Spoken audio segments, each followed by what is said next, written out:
என்னுடைய one of the favourite director அப்படின்னு சொல்லி நான் ஐஸ்வர்யா தனுஷவங்களை நான் சொல்லுவேன். 3 மாதிரி ஒரு விஷயத்தை எதிர்பார்த்து வராதிங்க. அதாவது இண்டஸ்ட்ரியில் வந்து சில நேரம் என்ன பண்ணுவாங்கன்னா, டைட்டில் மட்டும் மாறிக்கிட்டு இருக்கும், கதை ஒன்றாவே இருக்கும்.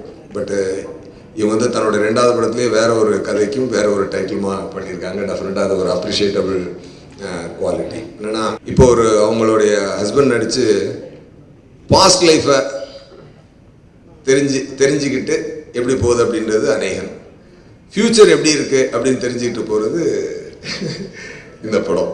ரொம்ப நல்லா டைரக்ட் பண்ணியிருக்காங்க. இன்னொரு ஒரு டைனமிக் அட்ராக்டிவ் எலமெண்ட் அப்படின்னு சொல்லி சொன்னால் தாப்சி.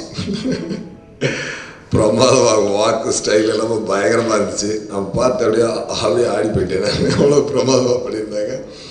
இவங்க எவ்வளோ சாஃப்டாக இருந்தாங்களோ அது அவ்வளோ டைனமிக். சொல்ல போனால் எனக்கு தாப்சி மேலே க்ரஷே வந்துடுச்சு. அந்த மாதிரி ரொம்ப பிரமாதமாக இருந்தாங்க. I don't want to say too much. I think everyone has spoken a lot. I'll just say, first of all, thank you for stupendous openings to my last movie. I'm overwhelmed. 4 years, only 4 movies, and I still get such good roles and such good characters.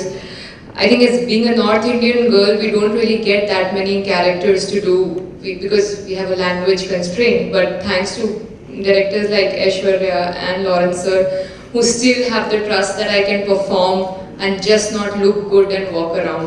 Cellphone பேசுகிற மாதிரி short, செல்ஃபோனை திருப்பி வச்சு பேசிட்டேன். அதை கரெக்டாக கண்டுபிடிச்சிட்டேன். இதை எங்கே பார்க்க போகிறாங்கன்னு நினச்சேன். விவேக் சார் ஒன் மோர்னாங்க. அதுவும் கிட்டத்தில் வந்து சொன்னாங்க, நீங்கள் செல்ஃபோனை தப்பாக வச்சிட்டீங்க, அது வேண்டாங்க அப்படின்னாங்க. அந்த பண்பு உங்கள் தந்தையிடமிருந்து உங்களுக்கு வந்திருக்கிறது. ஸோ அது நான் ரொம்ப ரசித்தேன், வியந்தேன். இப்போ தான் ரீசெண்டாக படம் பார்த்தோம். ஸோ எல்லோரும் பார்த்தப்போ ஐம் வெரி ஹாப்பி.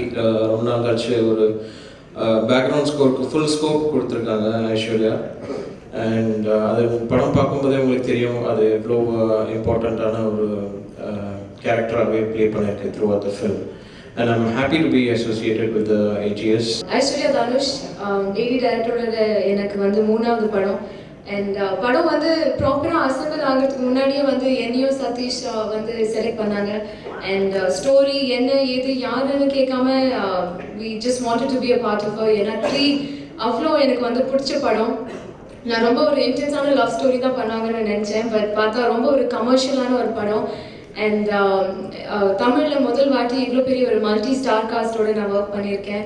ஐஷு ஒரு ஆஸ் அ டைரக்டர் வந்து என்னை சூஸ் பண்ணதுக்கு இட்ஸ் எ கிரேட் ஆனர். ஆக்சுவலாக எனக்கு 3 படத்தில் சூப்பர்பாக ஒரு ரொமான்டிக் ஸ்கிரிப்ட் எடுத்திருந்தாங்க.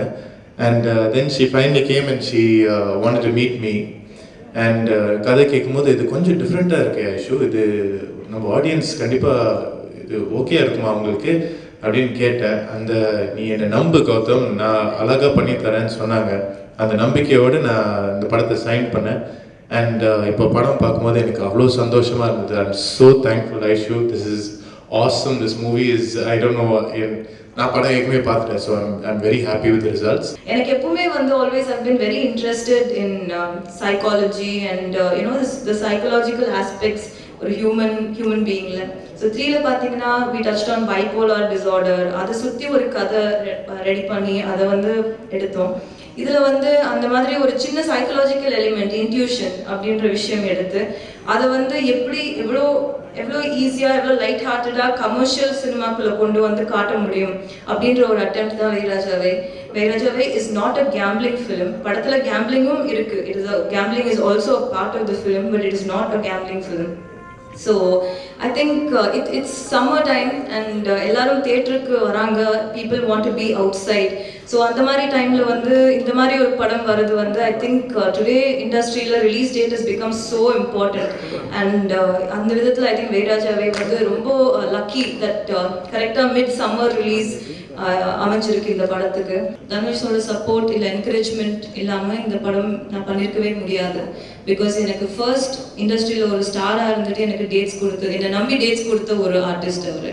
ஸோ என்னோட முதல் படம் பண்ணுறதுக்கு வாய்ப்பு கொடுத்து என்னை என்கரேஜ் பண்ணது அவர். அண்ட் அதே மாதிரி ஒரு ஆர்டிஸ்ட்டுக்கு வந்து வீட்டில் அவங்களோட லைஃப் ஸ்டைல் ரொம்ப எராட்டிக்காக இருக்கும், டைமிங்ஸ் ரொம்ப எராட்டிக்காக இருக்கும். ஸோ சம்டைம்ஸ் நான் வீட்டில் இருக்க முடியாது, எடிட்டில் இருப்பேன், ஷூட்டில் இருப்பேன். அந்த அண்டர்ஸ்டாண்டிங் அண்ட் அகாமடேஷன் வந்து ரொம்ப பெரிய விஷயம், என்கரேஜ்மெண்ட்.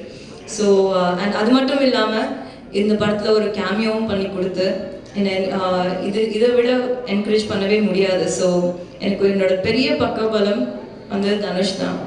அண்ட் அப்பா அகெயின் இஸ் அப்பா இஸ் அ பிளெஸ்ஸிங். ஸோ அதை வந்து அதுக்கு மேலே என்ன சொல்கிறதுன்னு தெரியல. அண்ட் அப்பா தனுஷ் 2 பேருமே படம் பார்த்துட்டாங்க. 2 பேருக்குமே படம் ரொம்ப பிடிச்சிருக்கு அண்ட் பிடிச்சிது. ஐ திங்க் அவங்க பேரை காப்பாற்றுற அளவுக்கு இருக்குது. அதை விட பெருசாக ஒன்றும் பண்ண தேவையில்லைன்னு நினைக்கிறேன்.